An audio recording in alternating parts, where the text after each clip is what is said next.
Hello, my name is Charlie Dogwood. Today, I'll be testing out a new series on the channel covering unsolved mysteries in Japan. Japan has plenty of unsolved cases and strange mysteries that I would like to cover.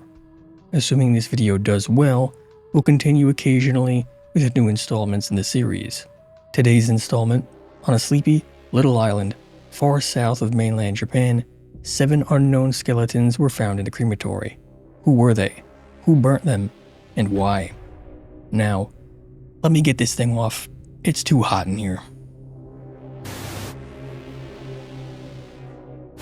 Several hundred kilometers south of the Tokyo metropolis, there is a place of great beauty, featuring unspoiled nature with sea turtles, an active volcano, and freesia fields. Around 30 years ago, the island was promoted as the Hawaii of Japan by the government, and was a fantastic place for a domestic getaway for the price-conscious traveler. This was, and still is, a place called Hachijojima. However, in the lead-up to 1994's Obon, a holiday somewhat similar to Mexico's Day of the Dead, a worker at the local crematory was making the preparations for that day's funeral. He unlocked the crematory, and everything appeared to be just where he had left it. But when he opened the hearth of the second crematory, he found that it was filled to the brim with human bones. Not only was cremating this many bones at once not the correct method, but permission was required to do even just one cremation. So, the police were called. Very quickly the bones were laid out, and it was discovered that this was a collection of bones of at least 7 different people, with some of these being the bones of children. The crematory was last used 4 days before the worker went to use it again, meaning that in that 4-day period, someone had accessed the crematory and tried to burn 7 sets of bones. The one thing that we can say for certain is that the person who operated the crematorium during that time had a little to no knowledge of how crematoriums work. Bones do not quite burn in a crematory. They have to be sort of blended down to make that ashy gray dust that we expect from a cremation.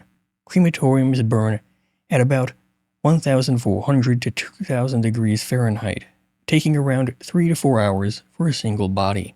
So with 7 bodies, it's hard to say exactly how long it would take to burn through, but these were already burnt. And these bones, as another added twist, were 10 years past death. So they could have just been left there rather than actively having been burnt. When the bones were discovered, the crematorium wasn't even hot, so either it had cooled down by the time it was discovered, or it was never turned on at all. Given the fact that the witnesses spoke of a pale blue fire in the crematory a few days before the bones were discovered, and the fact that the bones had seemingly been cremated before, the immediate assumption was that somebody had tried to cremate the bones and rebury them in preparation for Obon. This isn't common in Japan, but it appears like it was a common practice in Hachijojima, which, given its distance to mainland Japan, developed some unique traditions and even a unique dialect. People figured that someone had dug up the bones and tried to cremate them, getting around the costs for cremation and trying to do right by their relatives. Naturally then, this would have failed because the bones wouldn't have been properly burnt. So, in shock and unsure of what to do, the person probably ran and left the bones there. If only it was that simple. The police started to search for the identity of the bones, looking for disinterred remains on the island. There's only so many graves, after all.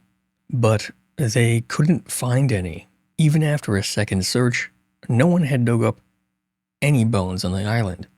All the remains were in the right place. Not a single grave had been disinterred, and there was no one missing. So, someone smuggled 7 sets of bones onto the remote island, unlocked the crematorium, brought the bones in, attempted to cremate them, set everything back to how they found it, and then locked the door again and left. The locals were very seriously worried. Obon is a holiday that deals with honoring your ancestors, letting them visit from the spirit world and then sending them back. Now the island had 7 sets of bones with no one to claim them from an unknown source. So the question of who these skeletons belonged to came up, and there were many, many, many theories.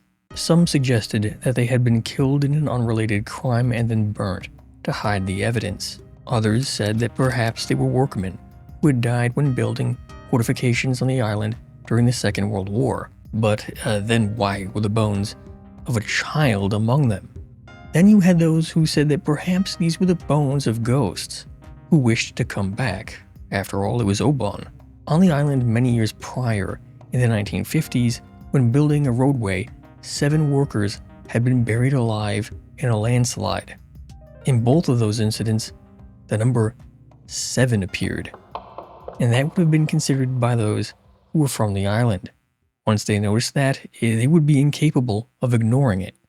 That number, 7, you see, was very important on Hachijojima. Many, many years ago, far before modern Japan, 7 exiled Buddhist priests, probably from China, had washed ashore in Hachijojima. As the story goes, the islanders were going through a famine, and so they forced the priests off into the mountains of the island, letting them die one by one. The story goes on to become a ghost story, with the Buddhist priests returning for several years after that during Obon to torment the locals. Eventually, the villagers built a small shrine on top of the eastern mountain to stop the curse, and things seemed to calm down, according to the story. But regardless, Hachijojima remains a place of strange accidents and deaths. It actually has a very, very dark history there. The island can boast of a long-term infestation of parasites that gave them a special type of filariasis, resulting in symptoms resembling elephantiasis. They had to spray DDT to get rid of it, by the way. That landslide that killed 7 workers, a plane crash in 1963 that killed 19, a typhoon in 1964 that killed 26, and now 7 skeletons in a crematorium. For an island of about 10,000 people, now down to about 6,000, that's a lot of weird stuff, no? There's a lot of dark stuff on this island. If you dig deep, you can find it. The Hitotsuteana. If you translate its name, it means the hole where you throw people away. A literal human dumping ground. During the time before modern Japan and modern supply chains, Japan often suffered from starvation. Hachijojima was no different. In fact, it was probably worse. At the Hitotsuteana, they would leave the elderly or sometimes newborn infants to die. It's possible that someone grabbed some of the bones here and then tried to cremate them. But as much as that does present a fairly interesting narrative, it is very unlikely. The Hitotsuteana was probably not used for well over 100 years by that point. And even then, if there were some bones laying around, why did they not cremate them already? The same goes for the rumors of the bones being the bones of workmen from the Second World War. Any theory involving the importation of 7 skeletons is also rather absurd. How could you expect to bring in 7 skeletons on a plane? You can't easily fit that in your carry-on luggage, so it would have to be done by boat, no? This brings us to one of the last considered theories about the 7 skeletons. Illegal immigration or spies. What if a boat came ashore to Hachijojima, carrying passengers from afar? People wouldn't be able to even find the records of them in Japan. So, what if they died on Hachijojima or en route to Hachijojima? But then again, why wait almost 10 years to cremate the bones? And mind you, this is 7 sets of bones, with one being a child. I know of very few child spies. There are also stories about a shady real estate company that once operated on the island, but has now since folded. But is that any reason to expect 7 skeletons? There is another aspect to consider, however. There were rumors that a cult called the Salvation Sect could have had a presence of some sort on the remote island. The Salvation Sect itself refers to several different organizations. The largest is the Evangelical Baptist Church of Korea, which has been tied to mass suicides in 1987 and even to the sinking of the seawall in 2014 that killed 304 people. Good News Mission is yet another group that has been criticized for violent attacks on anti-cult groups in the country and have been tied to the death of a girl by torture. One of the elements of the Salvation sect that attracts attention is its belief in the faith of Christ, meaning that a Christian would not have to follow religious or secular law. Just believing in Christ is enough for them to ignore these things. So it does beg the question, would a group of people who are certifiably off their rocker potentially have taken the lives of these people and then tried to cremate them on a faraway Japanese island? It seems possible in a sense, given what we know them to be capable of, but it is very far away. It is such an incredibly isolated location that it almost, at the same time, makes no sense at all. But there is limited information on this cult and their activities on Hachijojima. Like with everything else with this story, we don't even know for certain which of these groups had a presence on the island or not. It's all very confused.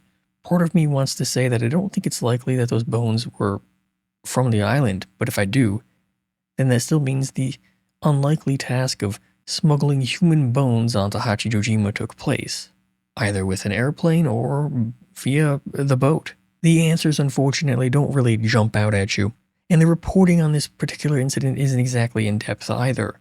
There is precious little we know about the incident, with the vast majority of it coming from a Mainichi Shimbun article that can be found online, but not as an original clipping. I was going to try and find the original clipping, but Mainichi's service for looking at old newspapers costs about $240 per month, so I don't think I'll be investing in it just to learn what we already know. Speaking of which, let's cover what we do know for certain. In early August of 1994, a worker opened the crematorium to prepare for a funeral. A second crematorium was filled with bones, determined by the police to be 10 years after death and a mix of 7 different sets. The crematorium had been properly locked and everything appeared to have been placed back in the place where they had been left. Other than this, there is nothing but rumor and theory. What do you make of it? Could it be a case of spies, or a brazen criminal dumping his victims, or perhaps even the handiwork of vengeful monks from beyond the grave? What about a foreign cult? No theory appears definitive, so we don't have a definitive answer. But before we go, I would like to propose one idea. Given that the room was locked, the question of who had access to the crematorium comes to mind, right? The crematorium operator would be at least one person, but we don't know anything about them, and they would know that burning bones shouldn't be enough to get rid of the evidence. We also don't know who else had access to the crematorium. If we did, I think that we could potentially get a few interesting leads.